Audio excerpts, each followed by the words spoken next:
की तिच्या मोबाईलमध्ये आम्हाला आक्षेपार्ह गोष्टी सापडत आहेत, त्याच्यामुळेच तिचा आणि आमच्यामध्ये वाद होत होते. ह्याबद्दल त्यांना आम्ही जाणीव करून दिलेली होती. तिच्या आई वडिलांनी ते मोबाईल तिच्याकडनं काढून घेतलेले होते. त्या मोबाईल मधली जी काय चॅटिंग आहे ती आम्ही सुरक्षित ठिकाणी ठेवलेली आहे. योग्य वेळ आल्यानंतर आम्ही ती चॅटिंग कोर्टासमोर देणार आहोत. त्या व्यक्ती ज्याच्याबरोबर ती काय चॅटिंग करत होती त्या चॅटिंग मधनं काही वाद निर्माण झाला का, त्या वादातनं तात्कालिक कारण निर्माण झालं का आणि तिने हा आत्महत्येचं पाऊल उचललं का. मारहाणीच्या सर्टिफिकेटमध्ये 324 ची मारहाण आहे. ती काय अशी 307 किंवा जीव घेणं हल्ला तिच्यावरती झालेला नाहीये. रागाच्या भरामध्ये नवऱ्याकडनं जर एखाद्या पत्नीला हल्ला झाला तर ती डोमेस्टिक व्हायलन्स होत नाही, ती हॅरेसमेंट होत नाही. हॅरेसमेंट होण्यासाठी त्याचं इंटेन्शन पाहिजे. त्यामुळे वैष्णवी वारल्याचं जेवढं दुःख तिच्या कुटुंबियांना झाले त्याचं तेवढंच दुःख हगवणे कुटुंबियांना पण झालेलं आहे. त्या व्यक्तीची 18 तारखेला एंगेजमेंट होती, ती 18 आणि ही 16 तारखेला घटना घडलेली आहे. त्याचा का तुम्ही तपास आजपर्यंत केला नाही? मी जर 16 पासून तुमच्या ताब्यात आहे. व्यक्ती कोण आहे नाव दिलेलं आहे तपास अधिकाऱ्यांना. आर्ग्युमेंट केलंय वैष्णवी हगवणे यांचं दुसऱ्या कुणाबरोबर तरी चॅट होतं आणि त्या नैराश्यातून त्यांनी आत्महत्या केली असावी. तर तुम्ही कशाच्या आधारावरती हे आर्ग्युमेंट केलं आणि त्याची काय माहिती आहे? तुमचं नाव सांगा. माझं नाव ॲडव्होकेट विपुल दुशिंग आहे. मी या केस हगवणे प्रकरणामधले 1 ते 5 म्हणजे सर्व हगवणे कुटुंबियांना रिप्रेझेंट करत आहे कोर्टामध्ये. हगवणे कुटुंबियांकडनं मिळालेली माहिती आणि त्यांनी दिलेले डॉक्युमेंट्स, या डॉक्युमेंट्सच्या आधारावरती आजचा युक्तिवाद कोर्टामधला आमचा केलेला होता. युक्तिवाद करताना कुणाचंही विनाकारण कॅरेक्टर ॲसेसिनेशन हा शब्द जो तुमचा प्रश्न आहे तो चुकीचा आहे. आमची युक्तिवाद असा होता की केवळ एकतर्फी तपास तुम्ही करू नये, पोलिसांनी एकतर्फी तपास करू नये. ह्या मृत्यूच्या मागचं कारण आमच्या हगवणे कुटुंबियांचं सुद्धा या वैष्णवीच्या मृत्यूमुळे अतोनात नुकसान झालेलं आहे. ती नुसती याची बायको नव्हती तर ती त्याच्या बाळाची आई सुद्धा होती. त्याच्यामुळे त्या बाळाला सुद्धा आई मुकलेली, ते बाळ आईच्या प्रेमाला मुकलेलं आहे. याचं वाईट वाटतंय आणि त्याच्यासाठी आम्ही पोलिसांना कळकळीची 16 तारखेपासून आम्ही सर्व कुटुंबीय पोलिसांच्या ताब्यात आहोत. तरी सुद्धा आम्ही त्यांना कळकळीने विनंती केलेली आहे की तिच्या कुटुंबियांना याबद्दल पूर्ण वेळोवेळी त्यांना आम्ही जाणीव करून दिलेली होती की तिच्या मोबाईलमध्ये आम्हाला आक्षेपार्ह गोष्टी सापडत आहेत, त्याच्यामुळेच तिचा आणि आमच्यामध्ये वाद होत होते. ह्याबद्दल त्यांना आम्ही जाणीव करून दिलेली होती. तिच्या आई वडिलांनी ते मोबाईल तिच्याकडनं काढून घेतलेले होते. त्या मोबाईल मधली जी काय चॅटिंग आहे ती आम्ही सुरक्षित ठिकाणी ठेवलेली आहे. योग्य वेळ आल्यानंतर आम्ही ती चॅटिंग कोर्टासमोर देणार आहोत. ह्या चॅटिंग बद्दल पोलिसांना सुद्धा 16 तारखेपासून आम्ही ताब्यात असल्यापासून सांगत आलेलो आहोत. परंतु ह्या मीडियाच्या प्रेशरमुळे, पॉलिटिकल प्रेशरमुळे त्या गोष्टीकडे कुणीही लक्ष द्यायला तयार नाही. हा युक्तिवाद आम्ही केलेला आहे. त्यामुळे कुणाचं कॅरेक्टर ॲसेसिनेशन नाहीये. आमचं म्हणणं एवढं आहे की वैष्णवीचा जो काही मृत्यू झालेला आहे त्याचा खरा कल्प्रिट कोण आहे, खरा दोषी याच्यामध्ये कोण आहे हे शोधलं पाहिजे पोलिसांनी प्रामाणिकपणे तपास करून. ही आमच्या युक्तिवादाची बाजू आहे. चॅटिंग करत होती त्याच्यामुळे तिच्या कॅरेक्टर बद्दल आम्ही काय वाईट बोललेलं नाहीये. त्या व्यक्ती ज्याच्याबरोबर ती काय चॅटिंग करत होती त्या चॅटिंग मधनं काही वाद निर्माण झाला का, त्या वादातनं तात्कालिक कारण निर्माण झालं का आणि तिने हा आत्महत्येचं पाऊल उचललं का हे शोधणं गरजेचं आहे. असा युक्तिवाद आहे. त्यामुळे कुणाच्याही कॅरेक्टर बद्दल आम्ही काय बोललेलो नाही. मेडिकल रिपोर्ट मध्ये तिला मारहाण झाली साहेब. मारहाण जी झालेली आहे, मारहाणीचे तुम्ही सेक्शन्स बघा, मारहाणीचं स्वरूप बघा, मारहाणीचं सर्टिफिकेट बघा. मारहाणीच्या सर्टिफिकेटमध्ये 324 ची मारहाण आहे. ती काय अशी 307 किंवा जीव घेणं हल्ला तिच्यावरती झालेला नाहीये. अशा किरकोळ स्वरूपाची जी काय एखाद्या नवऱ्याकडनं एखाद्या पत्नीला मारहाण जर होते तर ते सुप्रीम कोर्टचं जजमेंट आम्ही आज दिलं कोर्टामध्ये की एखाद्या दिवशी असं एखादा इन्सिडेंट झाला, रागाच्या भरामध्ये नवऱ्याकडनं जर एखाद्या पत्नीला हल्ला झाला तर ती डोमेस्टिक व्हायलन्स होत नाही, ती हॅरेसमेंट होत नाही. हॅरेसमेंट होण्यासाठी त्याचं इंटेन्शन पाहिजे. एखाद्या तात्कालिक कारणावरून एखाद्या मुद्द्यावरनं भांडण झालं, त्याचं पर्यवसन मारहाणीमध्ये झालं, ती हॅरेसमेंट होत नाही. हे सुप्रीम कोर्टाचा जो निकाल आहे तो निकाल आम्ही आज निदर्शनास आणून दिला कोर्टाच्या. ते काय माझं ओपिनियन नाहीये, तसे न्यायनिवाडे ऑलरेडी आहेत. ते न्यायनिवाडे आम्ही दिलेले आहेत. त्यामुळे त्यांना सुसाईड केलेलं होतं का? सुप्रीम कोर्टाने जी ऑर्डर केली आहे सुसाईडच्याच केस मधले आहेत ना. सुसाईडच्या, तिला मारहाण झाली. प्रत्येक मारहाण ही काय सुसाईड करण्यासाठी, उद्युक्त करण्यासाठी होते असं त्याचा अर्थ होत नाही. मारहाण करण्यामागे त्याच्या मागे त्याचा हेतू पाहिजे. सुसाईडचा जो माझ्या विरुद्ध जो चार्ज लावलेला आहे, एखाद्या व्यक्तीला आत्महत्येस प्रवृत्त करण्यासाठी माझा हेतू तसा पाहिजे की या व्यक्तीला अशा प्रकारची हॅरेसमेंट करायची की त्यांनी आत्महत्या केली पाहिजे. त्याच्यामुळे असा एखादा ऑड इन्सिडन्स, आज 23 पासनं ती माझ्याबरोबर नांदत होती, 23 पासनं आजपर्यंत एक कंप्लेंट आहे का, एनसी आहे का, आजपर्यंत तिच्या शरीरावरती माझं एक बोट लागलेली अशी केस आहे का, माझ्यावर असं कधी कुणी आरोप केलेला आहे का, असा आरोप जर असता तर तो FIR मध्ये रिफ्लेक्ट झाला असता की ह्या मुलीला हे नेहमी मारहाण करतात, छळ करतात. FIR मधले जे काय एलिगेशन्स आहेत ते सगळे वेग स्वरूपाचे आहेत. नेहमी छळलं, नेहमी त्रास दिला, सासूने एवढा त्रास दिला की तिला जीव द्यायची इच्छा झाली. हे सफिशियंट नाहीये, हे वेग स्टेटमेंट आहे. ही आर्ग्युमेंट आम्ही केलेली आहे.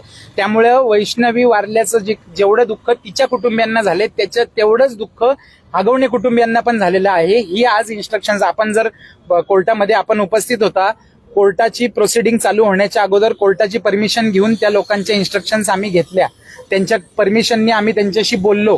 ते बोलल्यानंतर 5ही आरोपी हगवणे, दोन्ही पिता पुत्र, आई आणि बहीण, तिघांचं 5ही लोकांनी आम्हाला एक वाक्याने हे सांगितलेलं आहे की याच्यामध्ये खरा तपास होणं गरजेचं आहे.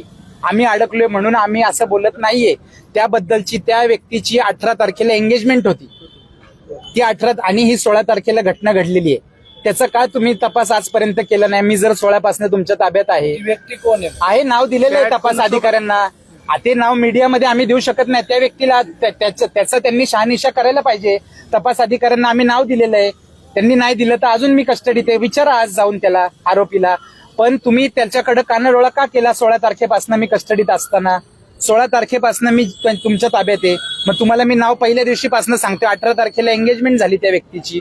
तुम्ही का नाही त्याचा तपास केला आजपर्यंत? ते कारण नाहीये. हे कशावरून? हे तुम्ही का ठरवलं? मारहाण केली का नाही केली ह्याच्यासाठी साहेब CCTV फुटेज जप्त झालेले आहेत. वळ जे तिच्या शरीरावरती आहेत ते वळ कोणत्या इन्सिडेंट्स मधले आहेत, कशाचे आहेत, याच्याबद्दलचा संपूर्ण तपास हा आता पोलिसांनी केलेला आहे. त्यामुळे मारहाण केली, तिच्या अंगावर शरीरावरती वळ सापडले म्हणजे काय ह्यांनीच मारहाण केली असा अर्थ काढण्याचं कारण नाहीये. कारण ही व्यक्ती ज्या वेळेस घटना घडलेली आहे त्यावेळेस घरामध्ये कोणीही नव्हतं. 5ही आरोपींपैकी एकही व्यक्ती घरी नव्हता आणि ती एकटी असल्यामुळे तिने ह्यांनी दार तोडून तिची सुटका केलेली आहे. त्याच्यामुळे तो जो काय ह्यांनी पहिल्या दिवशीपासून ह्या प्रकरणाला जो काय वेगळं वळण देण्याचा प्रयत्न केलेला आहे. कारण का दिलेलं आहे तर एकतर्फी बाजू ऐकून तुम्ही सुद्धा सगळ्यांनी रिपोर्ट केलेले. आजपर्यंत आज आम्ही येणार नव्हतो, येण्याची आमची इच्छा नाही, पण आज आम्हाला त्या कुटुंबाने कळकळीने विनंती केली की तुम्ही निदान या माध्यमातून तरी पोलिसांना योग्य तपास करायची विनंती करावी. कोर्टाकडनंही केलेली आहे. डावरी सर मागू शकत नाही. 40 लाखाची यांनी फॉर्च्युनर दिली म्हणतात. याच्याकडे ऑलरेडी 90 लाखाची मर्सिडीज आहे. 5 कोटीच्या गाड्या घरात पार्किंगला आहेत. त्या गाड्यांना कोणी हात सुद्धा लावत नाही. ऐकून घ्या सर, वापरली कसं असतं सर, डावरी आणि वडिलांनी, आता आपल्यालाही मुली असतात, आपण वडिलांनी स्वेच्छेने मुलीला दिलेलं बक्षीस, गिफ्ट, ह्याच्यामध्ये फरक आहे. बक्षीस दिलेलं ह्याला डावरीच्या व्याख्येमध्ये ते मोडत नाही. डावरी ही मागितल्याने दिलेल्या ज्या गोष्टी असतात, मागितल्यानंतर त्याला डावरीची व्याख्यामध्ये बसतं. त्याच्यामुळे जे काय वडिलांनी तिच्या स्वेच्छेने बक्षीस दिलेलं आहे त्या बक्षिसाला कुठल्याही प्रकारे त्याला एक तुम्ही म्हणता एवढे डावरी साऊंड फॅमिली होती ती. सोनं तोळे त्यांनी बँकेत ठेवून साहेब, प्रत्येक बिझनेसमनला तुम्ही आता मोठमोठे बिझनेसमन बघा, इमिडिएट फायनान्स उभं करण्यासाठी प्रत्येक बिझनेसमनला बँकेचा कर्जाचा सहारा घ्यावा लागतो.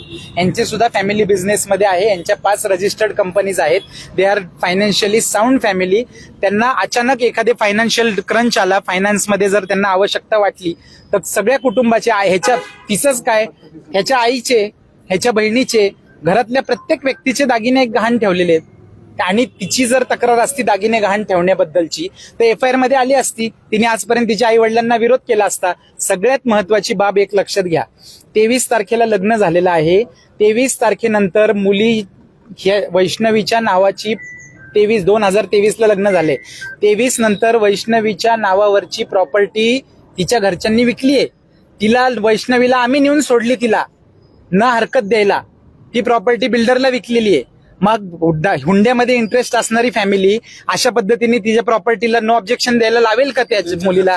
बांधकाम व्यावसायिकांकडे जाऊन परस्पर भेटत होते असं तुमच्या आशेबद्दल का आरोप केला? तेच तर आरोप आहेत. आता त्यांना काही सापडत नाहीये ना आमच्या विरुद्ध. त्यांना फक्त एवढंच विचारा तुम्ही की तुमच्या मुलीचं ना हरकत तुम्ही घेतली का, प्रॉपर्टी विकली का बिल्डरला? लयच्या लग्नानंतर त्यावेळेस तिच्या सासरकडच्या लोकांनी ऑब्जेक्शन घेतलं का? तिला आणून सोडलं का घरी ह्या ट्रान्झॅक्शनसाठी, या व्यवहारासाठी? Obviously.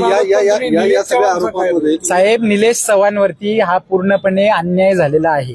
निलेश चव्हाण हा त्याचा मित्र आहे. अशा एवढ्या वाईट परिस्थितीमध्ये त्यांनी त्याचं मैत्री निभावली. ते बाळ बघण्यासाठी 5 लोक तुरुंगात असताना ते लहान बाळ कुणी बघायचं होतं? ह्यांना अंत्यविधी झाला तेव्हा ह्यांनी बाळ काही नेलं नाही. ते बाळ बघायचं कुणी होतं? मग ह्यांनी रिक्वेस्ट केल्यामुळे ते बाळ त्यांनी सांभाळलं. त्यांनी बाळ सांभाळलं, ही माणुसकी दाखवली. उद्या सोडून गेला असता. पोलीस आहे, मीडिया माझ्या विरोधात आहे, पोलीस माझ्या मागे लागलेले आहेत, कशाला बाळ पकडायचं? तर कोणी त्यांनी बाळ सांभाळलं, त्याचा दोष काय त्याच्यामध्ये? त्याच्यावरती हा केवळ अन्याय त्याच्यावरती चाललेला आहे, ह्या युक्तिवाद केला आणि त्यांनी बाळाची हेळसांड केली असं त्याच्यावरती ज्युव्हेनाइल जस्टिस ऍक्ट सेक्शन 88 आणि 75 त्याच्या विरुद्ध त्यांनी चार्ज लावलेला आहे. तर ती हेळसांड केल्याचा कुठलाही, ते बाळ त्यांनी व्यवस्थित सांभाळलं. तिच्या घरचे आले, अनेक आपले लोक होते, तुम्ही सुद्धा होता. सगळ्यांच्या देखत त्या बाळाची त्यांना कस्टडी त्यांनी दिलेली आहे. प्रश्नच नाही असं त्या आरोपींचं म्हणणं आहे. तेच आम्ही आज युक्तिवाद केला.